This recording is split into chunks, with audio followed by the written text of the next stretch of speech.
हम सब सूखे पत्तों की तरह गांव में पड़े हुए फिर जलाते हैं और आग तापते हैं, इसके बाद चले जाते हैं। ज्यादातर परिवारवादी हो गए। ऐसी पार्टी की भूमिका रखिए, राष्ट्रीय अध्यक्ष हर तीसरे साल बदल दिया जाए। हमें केवल 3 चीज चाहिए, शिक्षा, हमें चाहिए चिकित्सा और तीसरा चाहिए न्याय।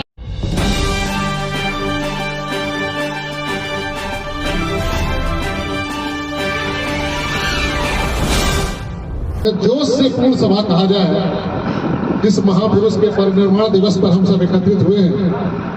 मैं अपने बहुत से नौजवान साथी जिनको मैं बहुत YouTube पर देखता था, आज फिजिकली उनको देख करके बहुत अच्छा लग रहा है। आप सबकी जो ऊर्जा है, इसको देखकर मेरा मन भी प्रफुल्लित हो रहा है कि कितना समाज की वेदना के लिए यह जागरूक है। हम सब लोग मंच पर हमारे सामने बैठे हुए हैं, आप सबके भविष्य के लिए निर्धारण करने वाले डॉक्टर, पूरा नाम लक्ष्मण यादव जी। मुझे पहली बार आपको नजदीक से देखने का अवसर मिला है, अक्सर सुनता रहता।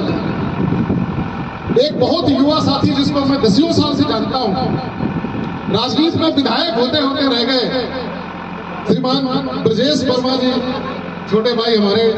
इस सभा में आने के लिए मुझे जो अवसर मिला, डॉक्टर कुलदीप गंगवार जी, ब्रजेश यादव जी का मैं आभारी हूं कि आपने मुझे इन सब के बीच में अपनी बात रखने का मौका दिया। मेरे साथ चल करके बहुत सारे क्रांतिकारी साथी आए हुए हैं, राकेश सचान जी, ब्रजेश, बबल कटियार साहब और बहुत साथी। हम सब लोग जागरूक आपके भाषणों से हो रहे हैं। जैसा कि अभी हमारे वक्ता कह रहे थे कि मान्यवर काशीराम जी ने एक आंदोलन खड़ा किया, जिसमें आप सबने पूरी आहुतियां दी और एक बहुत बड़ा आंदोलन खड़ा हो गया। और शायद उसी आंदोलन की बात है कि भीम जो हमारे अम्बेडकर साहब थे वो घर घर तक पहुंचे। उनके द्वारा जो संविधान बनाया गया था उसका लाभ हमें सबको मिला। लेकिन क्या ऐसा हुआ कि हम फिर सत्ता के लिए तरसने जा रहे हैं?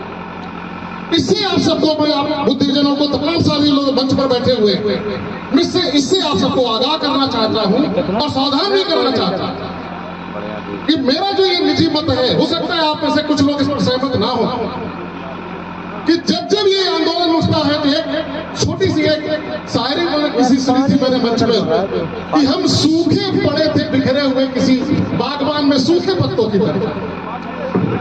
जो भी आया हमको समेटा, जलाया और तापा और चल दिया। हम सब सूखे पत्तों की तरह गांव में पड़े हुए हैं। नेता जो आते हैं बहुत अच्छी बात करते हैं, हमें इकट्ठा करते हैं, फिर जलाते हैं और आग तापते हैं, इसके बाद चले जाते हैं। इससे सावधान रहना पड़ेगा। और साथियों जो मेरे अभी तक की जो निष्कर्ष है, मैं पेशे से इंजीनियर हूँ, HPDI का 19 में पास आउट हूँ। मैं स्टेट गवर्नमेंट को मैंने कब का अलविदा कह दिया, 16 साल पहले करीब। मैं जो समझ पाया हूँ, जो हमारी आपकी दशा का मुख्य कारण है, हमारे आपके पास पूरी जागरूकता। अगर जागरूकता नहीं होती तो आज हम बैठे नहीं होते। लेकिन हो क्या रहा है हमारे साथ? जो भी आप चाहते हैं सरकार से, वो सरकार ही दे सकती है। अब हम सरकार पाने के लिए हमें एक न एक राजनीतिक पार्टी बनानी पड़ती है। हम सब जो राजनीतिक पार्टी बनती है उससे जुड़ते हैं। जब राजनीतिक पार्टी आगे चल पड़ती है तो उसमें समाज के सारे लोगों को प्रतिनिधित्व नहीं मिलता।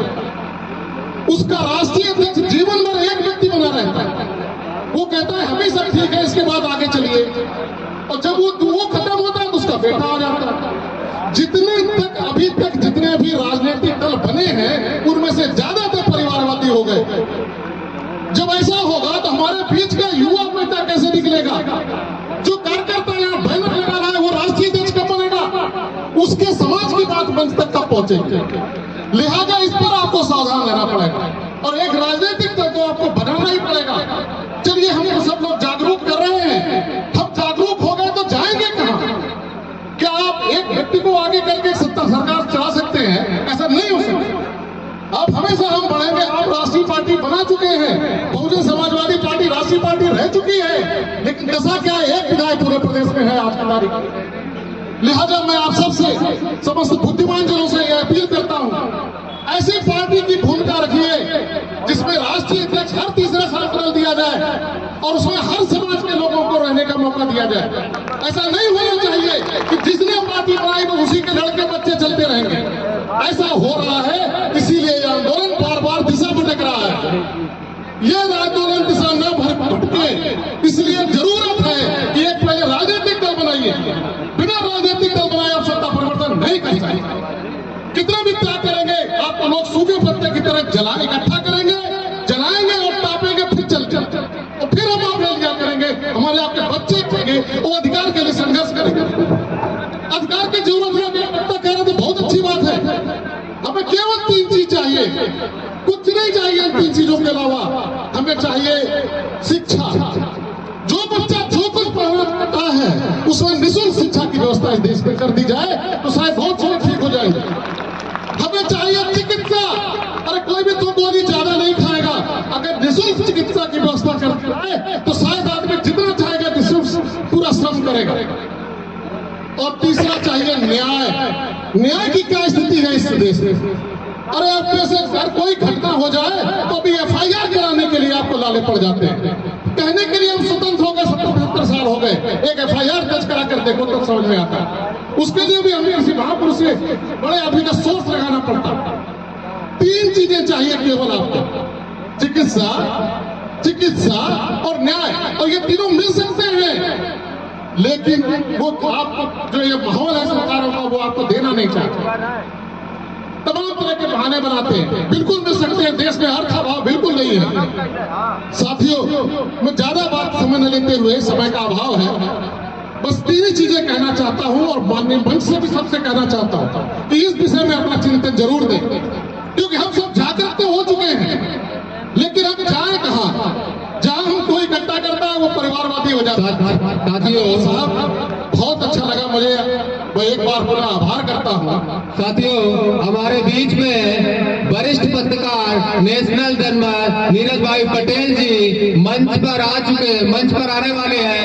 सभी लोग जोरदार तालियों से नीरज भाई पटेल जी का स्वागत करते।